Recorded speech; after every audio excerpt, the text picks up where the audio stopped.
Welcome to KIMEcast, where we break through and cut the BS in sports medicine, rehabilitation, and sports performance, and talk about how things really work. Welcome to KIMEcast. I'm Tony Mikla with Aaron Crouch, and our guest tonight, David Flores, hitting coach for Sac State University for the baseball team. Yep. It's good to see you, Dave. Yeah, good to be back and see you. I haven't seen you in a while. I know, right? We went through 10 years. Yeah. Went through a process a decade ago. It was good. When you were playing third base, I remember. So yeah. No, it's good to have you. We're going to talk a little about some, obviously, baseball and some hitting analytics and some things that Dave's really found to be paramount and passionate about in the program, and really develop some more quality around looking at developing hitters. Definitely. It's been a growing process for me over the last 3-4 years, so excited to share it with you. Yeah, it's pretty cool to talk about. So, yeah, we started. I got to know Dave when I was playing at Sac State. Like, you were the class leaving after me, but I got to meet you on a recruiting trip, and certainly as you'd come back after going to the minor leagues and coming in the off season and getting to know you a little bit, it's always kind of like, oh yeah, I'm kind of be like that guy. You know, he did everything right. I'm like, coming in as a freshman, I'm like, that's how big you got to be. Like, Dave, you were massive. Yeah. As a third baseman, I'm coming in as an outfielder. I'm like, shit, I got to put on like 30 pounds. No, I'm sure we'll dive into that. And that's not the exact route you want to go. But that's the perspective you get, right? Like, for me, coming in as a high school, barely being able to put on like any more than 5 extra pounds on myself. I'm like, okay, what is it that those guys were doing that I need to do that? You know, fresh perspective, and then hopefully, you know, we can, again, like you said, dive into specifics of maybe what was the better choice there, potentially. Different choice, But either way, I think, like Tony said in this conversation, to dive deep into maybe some of the unique perspective of how you develop a player from your end of recruiting, and then certainly from our end of rehab and what we both know about performance. I think that first starts with kind of a little bit of your background. So if you want to share maybe your college experience and then how it led to the major league experiences and then coaching.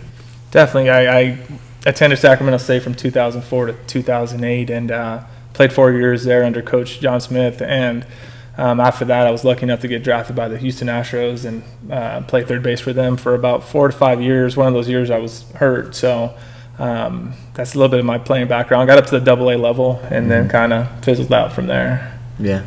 And then when you were at Sac State, we kind of alluded to it, how you saw where you were as a freshman and where you obviously wanted to be at the major league level. What things did you do from maybe a performance standpoint or working on your game that you felt was like getting you in the right space? It definitely started with getting stronger and bigger. I played football in high school, so that was always intriguing to me, just to keep getting as physical. When you see some of these guys on TV that are pro guys that are physical, kind of like you were talking about, like that's who I want to be like, that's how strong I got to get to looking like. But you just see those guys on TV. After you see them up close, you understand that they're not as big as I guess you think. They're just good athletes that move really well. And so going through Sac State my first couple of years, it was get as big and strong as I could. And I think I put all my attention into doing that kind of thing, and I did. But later down the road in my career, we can probably talk about a little bit later on, it kind of wasn't the right route. But in terms of skill development, it's just I love playing defense. That was probably my favorite thing about baseball. And growing up, I am the hitting coach now, but on the defensive side, I love playing infield and knew that I had to be a good defender to play at the next level also, just in case the hitting stuff doesn't play out. Yeah.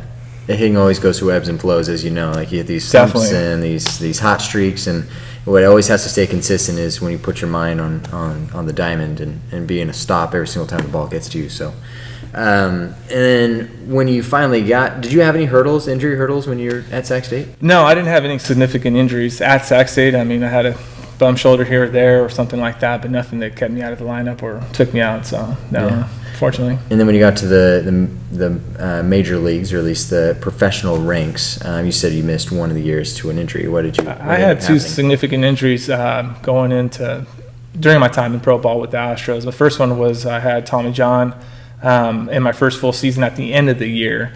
I played through it that whole first year, a full season.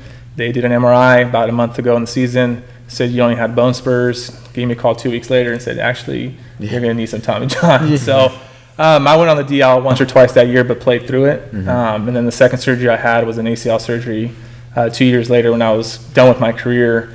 Another injury that I suffered in high A, but I played with it for 2 years. They actually told me I'm okay to do it as long as it doesn't hinder me. So once I was done playing with my career, they did surgery and fixed it. So Yeah. 2 big surgeries. Two very big and yeah. long rehab process surgeries, which Yeah. you meet a lot of people during those times. Oh, yeah. Did you meet someone during your Tommy John surgery that helped you a Actually, lot? the Tommy John surgery, you guys had done the rehab for me, but This individual right here. That was me. That was a lead-in. I was hoping you catch that.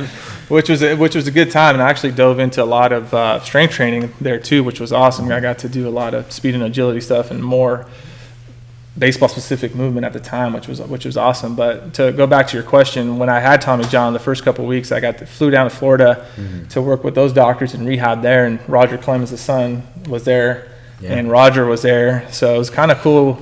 I guess good timing that I got to go to Ruth Chris once or twice with him and things like that. So bad experience. Being hurt didn't feel all that bad at that time, but it's not something that was fun and No. wish upon anybody. Yeah, but I think those are pivotal moments. Your injuries that an athlete experiences, especially ones that take a long time to heal and that you have to go through this process of rebuilding your body, and you learn some things along the way. Were there any like aha moments but either one of those experiences where you're like, man, I should maybe do things differently? Definitely. When it came to the arm, the Tommy John was just how specific you got to be in terms of your arm care and program and follow that diligently just to make sure that your arm stays fresh and it's ready to go when you want it to go. From the knee side of it, it was not doing a lot of powerlifting anymore. In college we were doing a lot of power cleans and box jumps and stuff like that I think over time kind of put some wear and tear on me. And then after the knee surgery, it was just a lot of different balances on the Bosu balls and just a different variety of that kind of stuff that I think just helped strengthen it up, and wish I would have been doing a lot of stuff that before. Yeah. Do you think that influenced then your next step? Because you went into coaching at the professional level. Yeah, I had coached at the junior college level for a year, and then was a volunteer back at Sacramento State for 2 years, and then got an opportunity to join the Mariners coaching staff. And that happened 3 years ago. And then from there, I really got introduced to body movement and things like that. TPI, the director of TPI came down to spring training, gave about an hour performance, I believe in 2016 to us. It was kind of introduced to everybody as a group, as a coaching staff there. And it was just kind of like, hey, we're going to kind of dive into this. And that first year, you really didn't hear a lot about it. It kind of like, okay, we're dabbling in it now. But the following year after that, we really dove into that. And that's when they had on-base use screens. Yep. And then from that moment on, it was kind of like a big deal. Like, we're going to dive into that. They gave us like a 140-page Google Drive pamphlet of all the stuff. Yep. We read it, and then when our athletes had to get screened, the hitting coaches had to be there to watch to see if they had any deficiencies in hips or pelvis or T-spine, things like that. So just kind of going through those reps of being with every different athlete, and this, guys from all over the world that are different bodies, different movers, just seeing their screens and kind of going through that process actually made you want to say, hey, what else can I learn, and how much more of this is out there? Yeah. I think, to provide clarity to those maybe listening and watching, TPI, Tyler's Performance Institute, created by Greg Gross, who's a chiropractor, movement specialist. He's teamed up with a lot of other good minds and giving resources to the rehab world. Yeah. He created On Base U, which is a similar assessment tool for baseball players is for golfers, which is for TPI. So the rotational athlete. And the idea of it is, so I've been to the course for hitters, and we have team members that have been for pitchers, so we just consolidate the information. But what the premise is, like, how can we look at movement deficiencies in very low-hanging fruit areas, very common areas that, say, a pitcher or hitter would need to get in the best position possible. Exactly. I think this is where we all choose to dive into our professions, or that next transition in your professional career, is how can I make an effect on the things that maybe I learned in the process or where I failed. And I think for me, kind of like you, experiencing an injury and being in a certain program that had a certain influence to say, like, this is the way you do it, and then learning after an injury, like, actually maybe this other way was a better option, or at least should have piggybacked off of it. And I think in sport we don't talk enough about, we're training the individual to get to a certain position. Yeah. That's 100% it. Not just we're assuming that by getting stronger or more powerful with a specific lift, it's going to have some translatory effect to their athletic, prowess on the field, court, whatever it may be. So on base U, when I experienced it, kind of like as you're describing it with the Mariners organization, is that it gave you this interesting tool where you could assess people, say, can you physically move your body to get to a position that you're going to need either in the box or on the mound? Yeah. And that's an interesting conversation then that the rehab specialist could have with the sport coach. 100%. There's no doubt. I mean, it was interesting to see once we started diving into that there were some cases where you were trying to do some kind of mechanical fix with the guy, whether it's to lower his hands or whatever the case may be. Mm-hmm. But then after they get a screen and you understand that their left hip doesn't move the way you want it to move, mm-hmm. it's going to be an issue that strength coach is going to have to take on, or the therapist is going to have to take on. So as much as I want to be the hitting coach and say, hey, I know it all and I can give you some kind of mechanical fix to do it, it might not happen if that kid is not moving the right way like he should. So that screen is just a great tool to kind of identify some issues that these players might have without having to go in the cage and take 1,000 swings and not go anywhere. Yeah, and I think that's an impactful thing that you noted there, is that there's 3 people in that conversation. Yes. There's the hitting coach or pitching coach, there's the performance coach or strength coach, and then there's the rehab specialist. Like this trio of minds that never really talked before, never really collaborated together. I mean, sure, professional organizations hire all 3 of those positions, but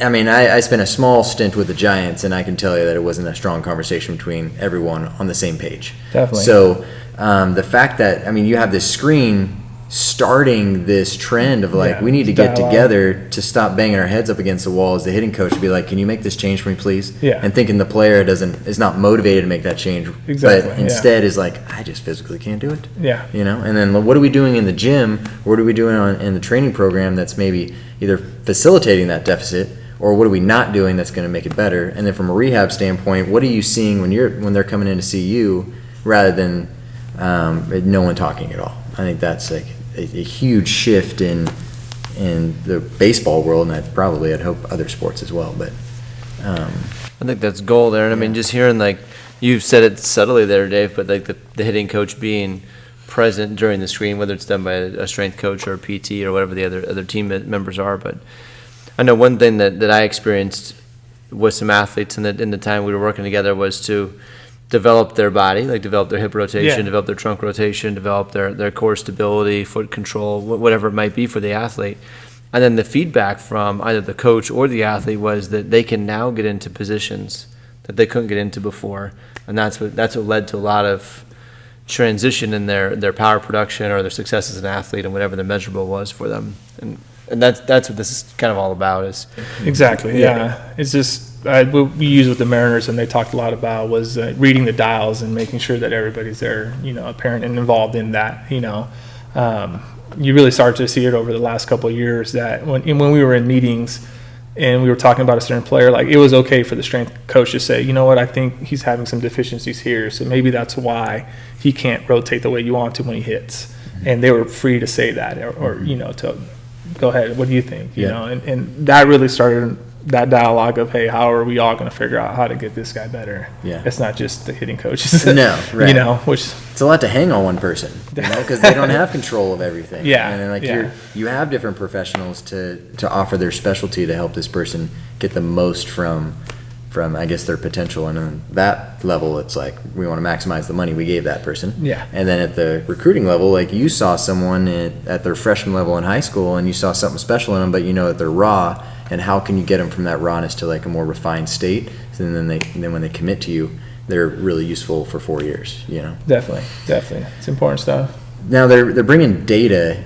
This kind of goes along with like the growth of data in the game, and from, hit tracks to Rapsodo to exit velocity to spin rate and everything else. In addition to not only movement assessment with your eyes, but they're bringing in biomechanical movement assessments with sensors on the body to give you a 3D image of the parts moving with a graph, which I think it's all great. Yeah. But I think the huge challenge, and you can speak further on this, one from your experience with the Mariners and now with Sac State, there are guys that works well with, and there are guys that does not work well with.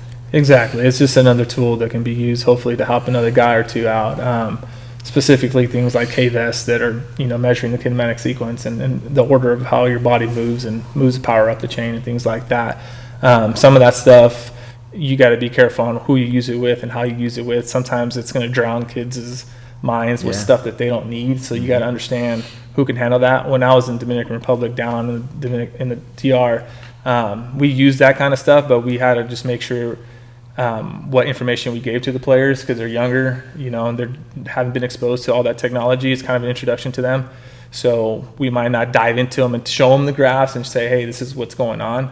You might have to give them some external cues and kind of help them out that way. So that's another assessment that is knowing their personality. Exactly. And I think that, do you think that probably comes from a little bit of everybody that is working with this individual, or even like maybe the pseudo fourth professional that comes in as more of the psychologist or like the sports psychologist that maybe has conversations with this person. Is like, they're this type of learner, or they're in this type of mind frame, and they're going to gravitate to these type of, this type of feedback. I don't know.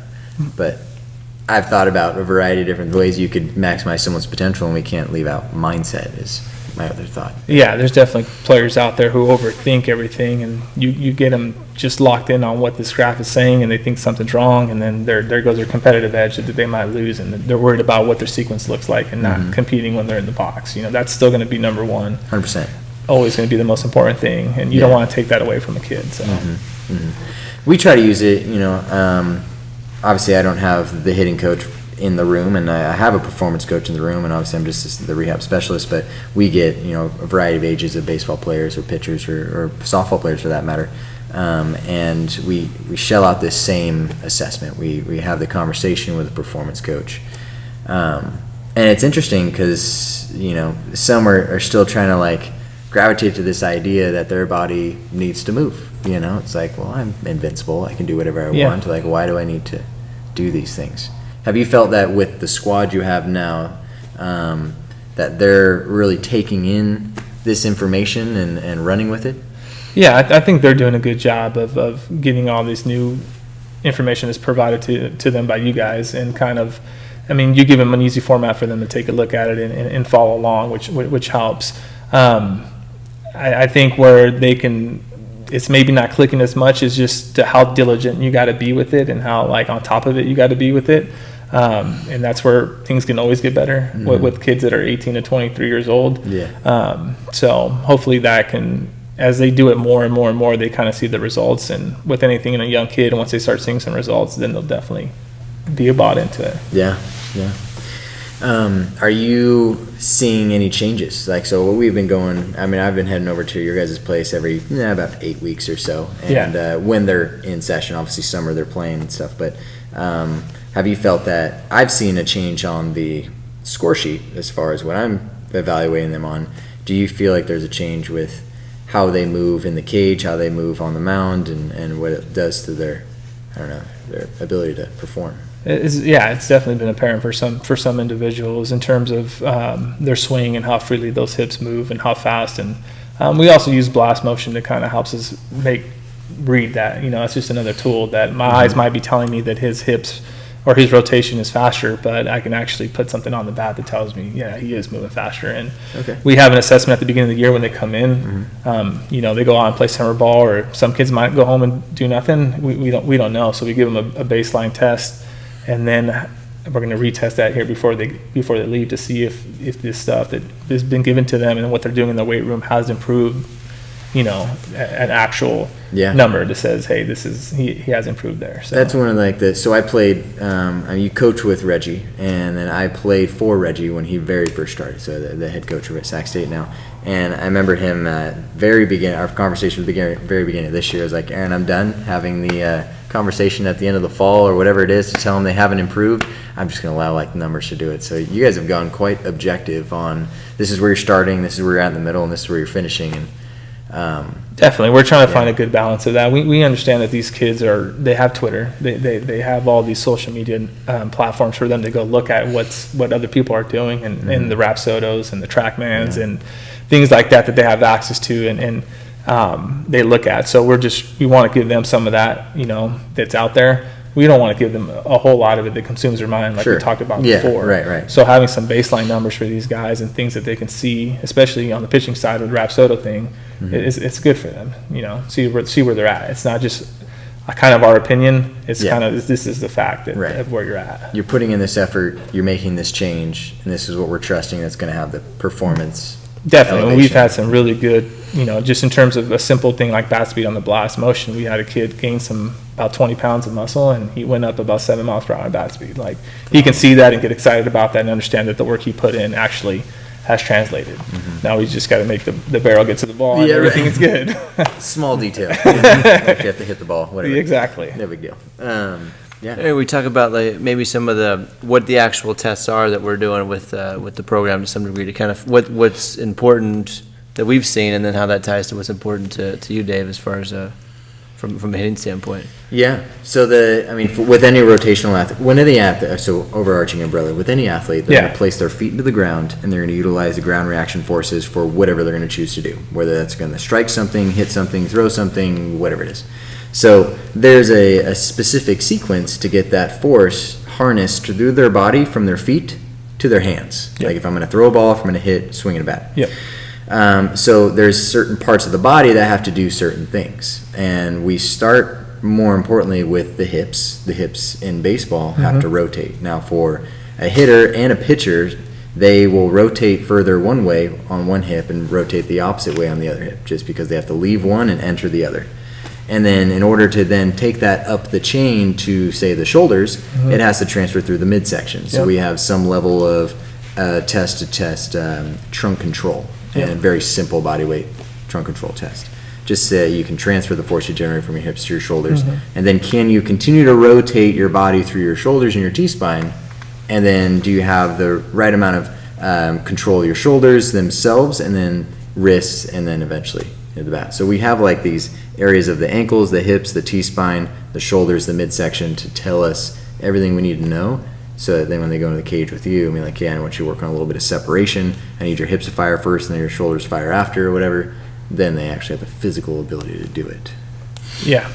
Yeah, I think that's when we look at the testing, like Aaron said, it's about transferring of force, transferring of energy through the body, right? And how well can a person do it? And we certainly see that the guys with the fastest bat speeds and the highest exit velocities get good separation, and also then have control of that separation. It seems to be pretty consistent. There's definitely a correlation Across the board. between the two. Yeah, for sure. So when we're looking at hip internal external rotation, and we're looking at thoracic rotation, are big metrics that we use, and we use tests that have been well documented, studied, so we get consistent variables there. And then one of the more difficult things I think to assess is this idea of core. What makes someone have a strong core? Like what the hell does that mean?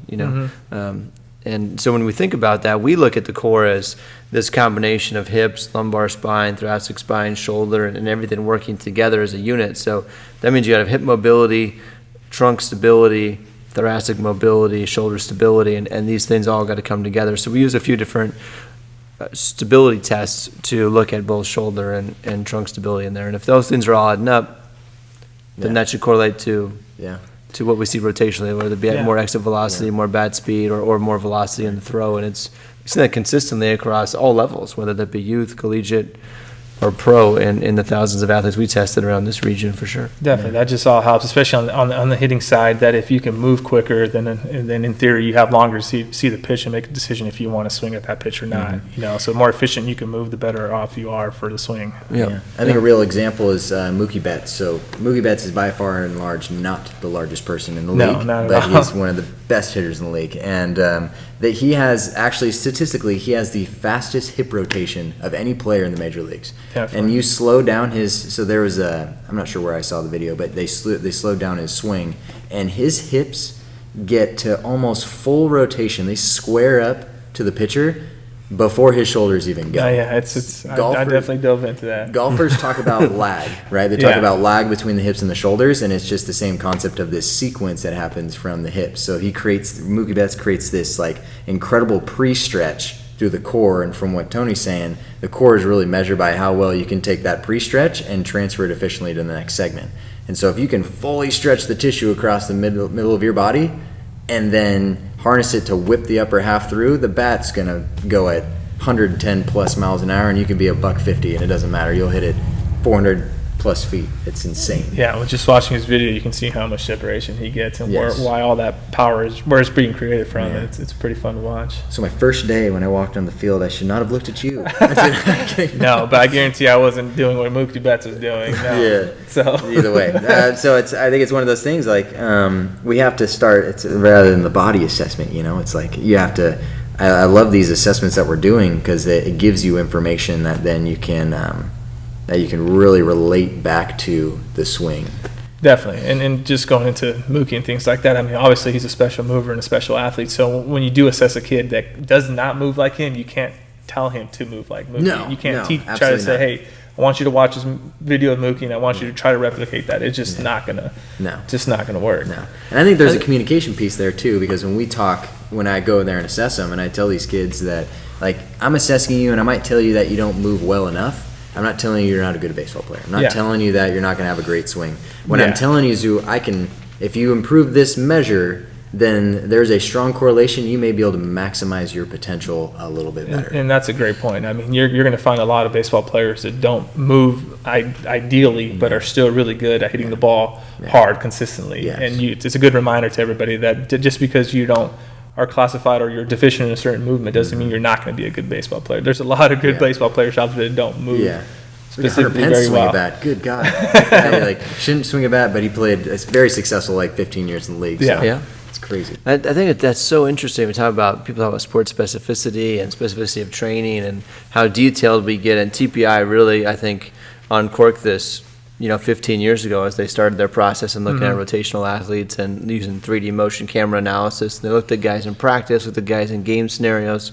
Mostly with golf was their main interest, but because of what they found, they expanded it to other rotational athletes, especially throwers, and then into hitters, because this is fascinating. And some of the findings they had were that practice swings were very, very different than game-like seeing swings. So, for a golfer, looking at a guy swing in a lab versus actually on the tee box trying to hit the ball to a certain target in a game-like environment was a different swing pattern, No doubt. right? And we see different swing patterns from player to player, and to say there's one particular swing that works is not really the case. So you're seeing this, and you already alluded to it, that you've said a few times where that data for some guys is good. That data for some guys is good. Yeah. That information for some guys is good, and that's the art of coaching and this whole process is how do we go from, all right, what's required? What are the foundational things? Because we could take a hitter and say there's key elements that Mookie Betts and Mike Trout and Hunter Pence all share, Definitely. right? That are common, and then there's variations that they all have as well that are okay, that are tolerated, Yeah. and maybe even make them a little bit of a better hitter in certain scenarios or in certain types of pitches or whatever. So there's always some little bit unique variety there, but what's happening is we're seeing a connection of data of what happens when the ball leaves the bat or when the ball leaves the hands, and that's sexy, really cool data. Yeah.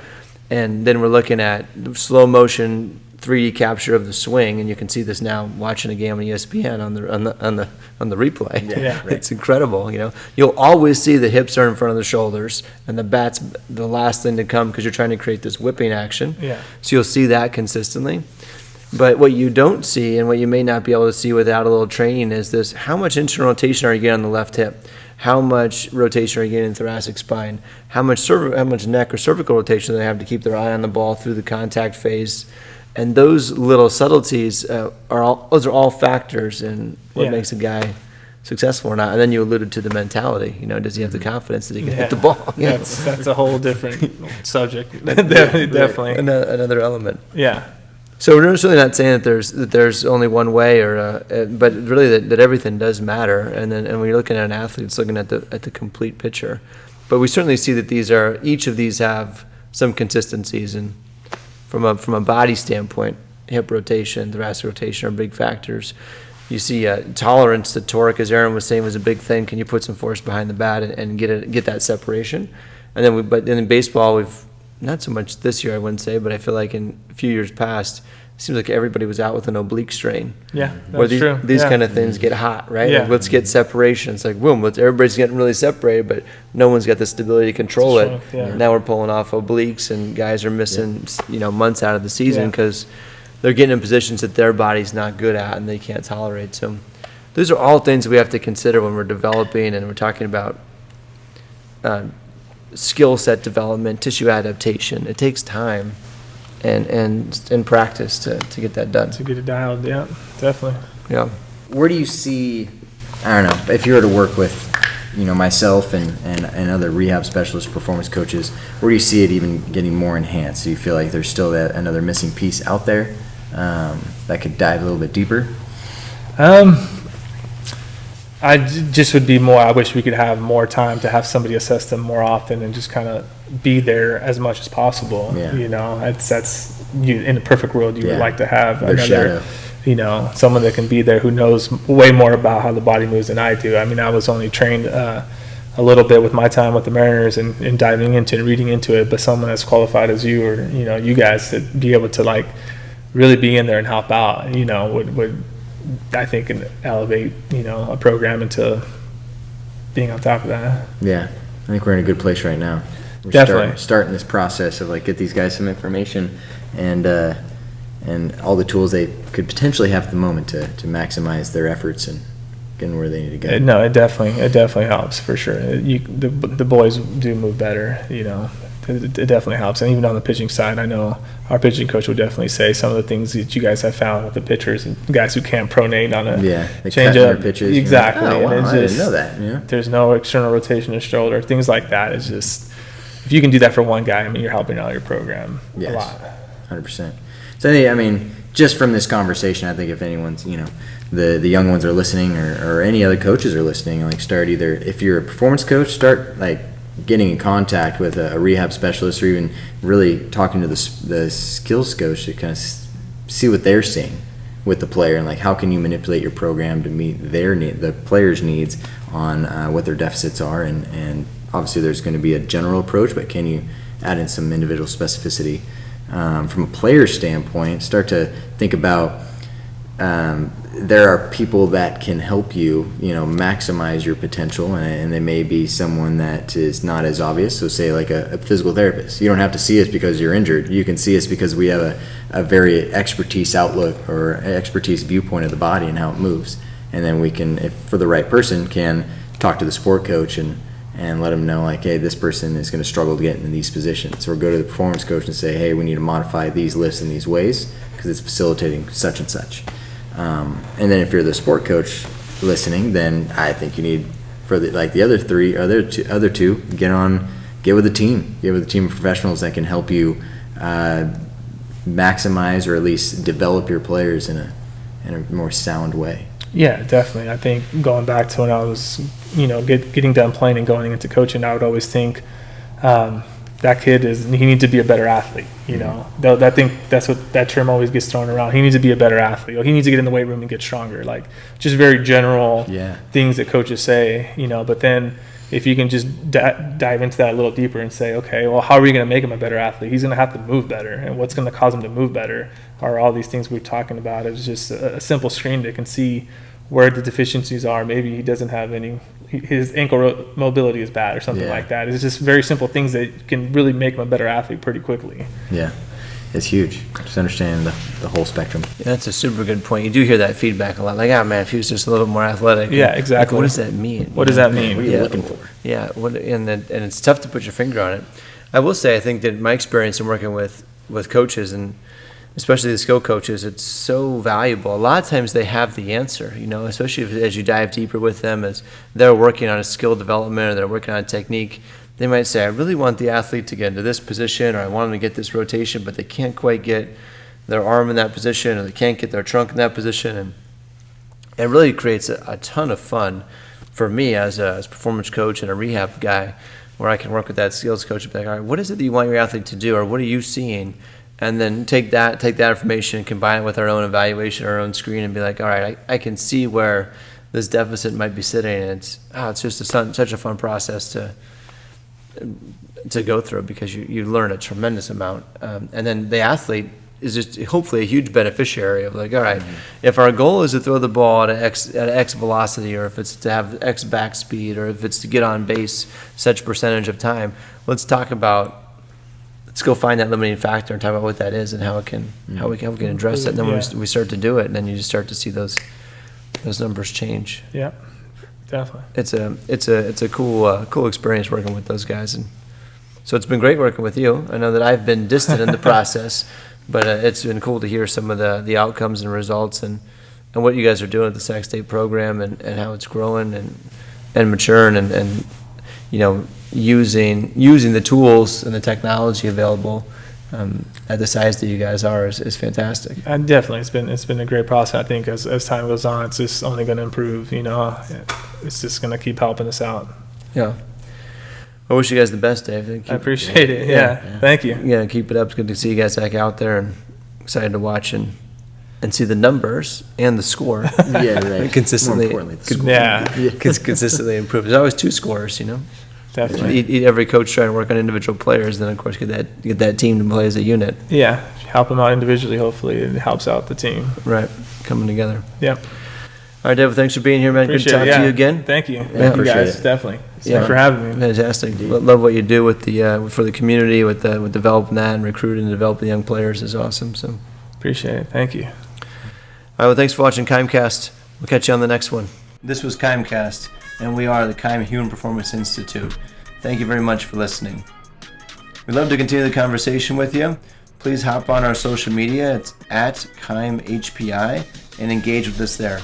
If you'd like us to feature a topic or answer any questions live on the show, post your comments there. You can also check us out on our website at kimeperformance.com, and there you can see links to content that we've posted throughout our podcast for more information.